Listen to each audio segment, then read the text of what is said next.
Covid जैसी निरंकुश महामारी के दौर में जहां किसी की मौत होने पर उसके अपने उसको कंधा देने के लिए आगे नहीं आ रहे हैं, वहीं हिमाचल प्रदेश के हमीरपुर के नरेश कुमार ने इस मामले में एक मिसाल पैदा की है। उन्होंने कोविड से मरने वालों के अंतिम संस्कार का बीड़ा उठाया है। इस काम में उनके साथ उनका 9 वर्षीय बेटा और 14 वर्षीय भतीजा भी लगे हुए हैं। ये तीनों लोग जहां भी इनको सूचना मिलती है कि कोरोना की वजह से किसी की डेथ हो गई है, वहां पहुंच जाते हैं और फिर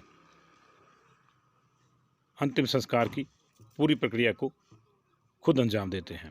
अगर कोई परिजन साथ दे तो ठीक है, अन्यथा ये अपने स्तर पर ही पीपीई किट पहनकर शव को उठाकर उसका दाह करते हैं। अब तक ये लोग करीब 30 लोगों का अंतिम संस्कार हमीरपुर जिला में ही कर चुके हैं, जबकि 6 लोगों का अंतिम संस्कार मंडी जिला में कर चुके हैं। शमशान घर के पूरे रास्ते को ये लोग सैनिटाइज भी करते हैं। पूरे प्रोटोकॉल के साथ ये लोग वहां पहुंचते हैं जहां किसी की मृत्यु हुई हो और फिर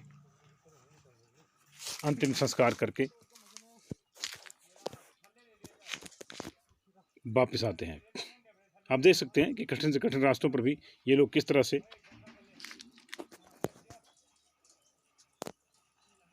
अंतिम संस्कार की प्रक्रिया को अंजाम दे रहे हैं। ऐसे भी मौके आए जब परिजनों ने ही किसी का शव उठाने से इनकार कर दिया, तब भी इन लोगों ने स्वयं शव उठाकर जैसे तैसे उसको शमशान पहुंचाया और उसका अंतिम संस्कार किया। हालांकि कई जगह पर अब परिजन भी साथ आने लगे हैं। नमस्कार जी, मैं नरेश कुमार जोशी, प्रधान हैप्पी क्लब धमरोड़। हमारे क्लब का मेन मोटो है सुख में भी साथ और दुख में भी साथ। डिस्ट्रिक्ट हमीरपुर में हमने 30 कोरोना पॉजिटिवों का संस्कार किया, साथ में अस्थियां भी धो के दी। डिस्ट्रिक्ट मंडी में तीन का संस्कार किया। और इस कार्य में मेरे साथ मेरा बेटा जो 9 साल का है, मेरा भतीजा जो 14 साल का है और मेरी बेटी जो 14 साल की है, वो सैनिटाइज के कामों में मेरे साथ हाथ बंटा रही है। बात कोविड से मरने वालों के अंतिम संस्कार पर ही समाप्त नहीं हो जाती।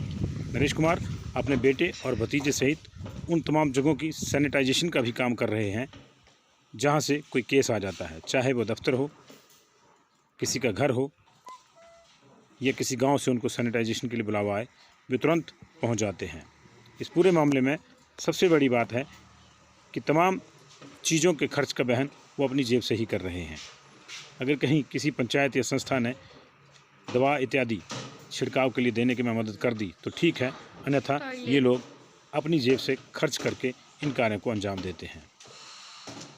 आज जो दौर है उसमें कई रिश्तों की डोरें बुरी तरह से चटक गई हैं। लोग अपने ही माता पिता को कंधा देने से गुरेज कर रहे हैं क्योंकि उनको डर होता है कि कहीं बीमारी उनको न छू जाए।